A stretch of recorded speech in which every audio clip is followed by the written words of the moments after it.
بسم اللہ الرحمن الرحیم۔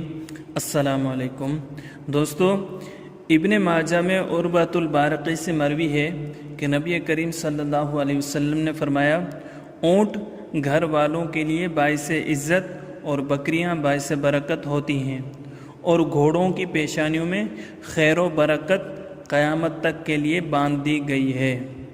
ابن ماجہ میں وہب بن منبہ کی روایت ہے، آدم علیہ السلام اپنے مقتول بیٹے کے لیے اتنے برس اونٹ جمع کرتے رہے اور اس دوران حضرت حوا سے ملاقات نہیں کی۔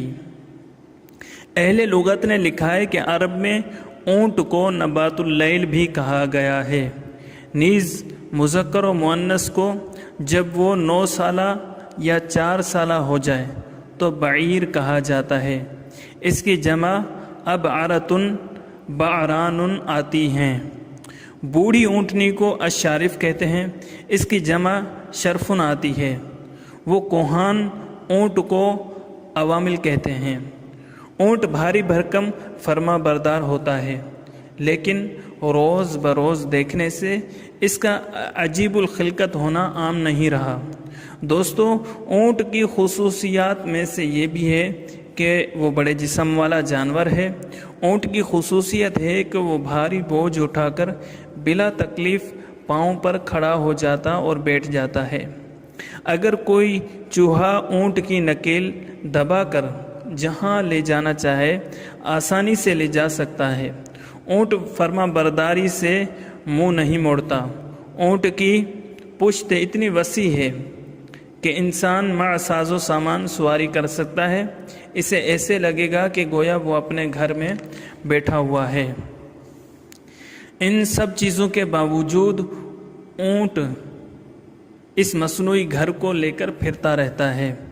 قرآن کریم میں اللہ تعالیٰ کا ارشاد ہے، افلا ینظرون الی الابل کیف خلقت، کیا وہ اونٹ کی طرف نہیں دیکھتے کہ کیسے وہ پیدا کیا گیا ہے۔ اللہ تعالیٰ نے اونٹ کی لمبی گردن اس لیے بنائی ہے تاکہ وہ بوجھ اٹھا کر آسانی سے اٹھ بیٹھ جائے اور بھاری بوجھ اٹھا سکے۔ بعض حکماء سے سوال کیا گیا کہ اونٹ کیا چیز ہے؟ دانشوروں نے سوچنے کے بعد جواب دیا کہ اونٹ ایک لمبی گردن والا جانور ہے۔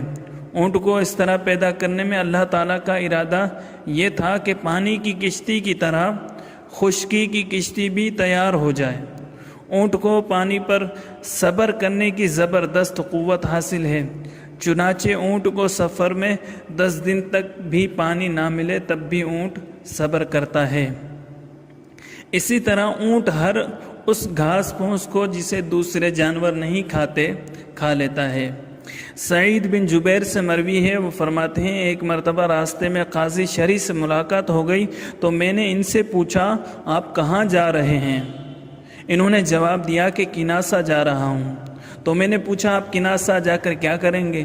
تو فرمانے لگے کہ میں وہاں جا کر اونٹوں کو دیکھوں گا کہ اللہ رب العزت نے ان کو کیسے پیدا کیا ہے۔ اللہ تعالیٰ کا ارشاد ہے، وَعَلَيْهَا وَعَلَى الْفُلْكِ تُحْمَلُونَ، اور ان پر بھی اور کشتی پر بھی لدے لدے سوار ہو کر پھرتے ہیں۔ اللہ تعالیٰ نے اونٹ کی مشابہت کشتی کے ساتھ اس لیے دی کہ اونٹ بھی بظاہر خشکی کی ایک کشتی ہے۔ نبی اکرم صلی اللہ علیہ وسلم نے فرمایا، اونٹ کو برا بھلا نہ کہو، اس لیے کہ وہ خون کا پھایا اور شریف آدمی کے لیے مہر ہے۔ اس کا مطلب یہ ہے کہ اونٹوں کو دیات وغیرہ میں دیا جاتا ہے، جس کے ذریعے خون ریزی سے بچت اور زندگی محفوظ ہو جاتی ہے، اور قاتل قصاص کے طور پر قتل سے محفوظ ہو جاتا ہے۔ دوسری حدیث میں ہے، اونٹوں کو گالی نہ دو، اس لیے کہ وہ اللہ تعالیٰ کی روح ہیں۔ دوستو، اونٹوں کی 18 قسمیں بیان کی گئی ہیں۔ نمبر 1، الارحبیہ، اس اونٹ کو کہتے ہیں جو قبیلہ بنو ارحب کی طرف منسوب ہو۔ قبیلہ حمدان کی یہ ایک شاخ ہے۔ شیخ ابن صلاح کہتے ہیں ارحبیہ یمنی اونٹ کا نام ہے۔ نمبر 2، الشذقیمیہ، نامی اونٹ نعمان بن منظر کا ایک عمدہ قسم کا اونٹ تھا اس لیے اس کی نسلیں اسی نام کی طرف منسوب ہو گئیں۔ نمبر 3 العیدیہ، ان اونٹوں کو جو قبیلہ بنو عید کی طرف منسوب ہوئے العیدیہ کہتے ہیں۔ نمبر 4 المجدیہ، یمنی اونٹ کو کہتے ہیں جو عمدہ ہونے میں مشہور ہے۔ نمبر 5 الشدنیہ، صاحب الکفایہ کے قول کے مطابق الشدنیہ وہ اونٹ ہیں جو فحل یا بلد کی طرف منسوب ہیں۔ نمبر 6 المہریہ، وہ اونٹ ہیں جو مہرہ بن حیدان کی طرف منسوب ہیں۔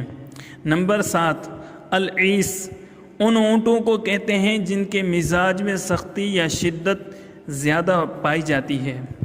نمبر 8 الشملال، وہ اونٹ ہیں جو ہلکے پھلکے ہوتے ہیں۔ نمبر 9 الیعملہ، کام کرنے والے اونٹوں کو کہتے ہیں۔ نمبر 10 الوجنہ، وہ اونٹ ہیں جن کے مزاج میں سختی ہو۔ نمبر 11 الناجیہ، ان اونٹوں کو کہتے ہیں جو تیز رفتار ہوں۔ نمبر 12 العوجہ، چھریرے بدن والے اونٹوں کو کہتے ہیں۔ نمبر 13 الشمردلہ، لمبے بدن والے اونٹوں کو کہتے ہیں۔ نمبر 14 الہجان، اچھی قسم کے اونٹوں کو کہتے ہیں۔ نمبر 15 الکومہ، بڑے بڑے کوہان والی اونٹنیوں کو کہتے ہیں۔ نمبر 16 الحرف، دبلی اور چھریرے بدن والی اونٹنیوں کو کہتے ہیں۔ نمبر 17 القودہ، لمبی گردن والی اونٹنی کو کہتے ہیں۔ نمبر 18 الشملیل، تیز رفتار اونٹنی کو کہتے ہیں۔ دوستو، یہاں کچھ اونٹوں کی عادتیں ذکر کی جاتی ہیں۔ نمبر 1 اونٹ سال بھر میں صرف ایک بار جفتی کرتا ہے، لیکن اس کی جفتی دیر پا ہوتی ہے اور وہ اس دوران بار بار انزال کرتا ہے۔ یہی وجہ ہے کہ اونٹ جب جفتی سے فارغ ہوتا ہے تو اس میں کمزوری اور سستی پیدا ہو جاتی ہے۔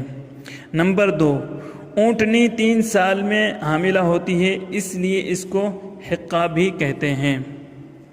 نمبر 3 ماہرین حیوانات کہتے ہیں اونٹ بغض اور کینہ رکھنے والا جانور ہے، لیکن اس کے ساتھ ساتھ اونٹ میں صبر و تحمل اور دوسروں پر حملہ آور ہونے کی صلاحیت بھی پائی جاتی ہے۔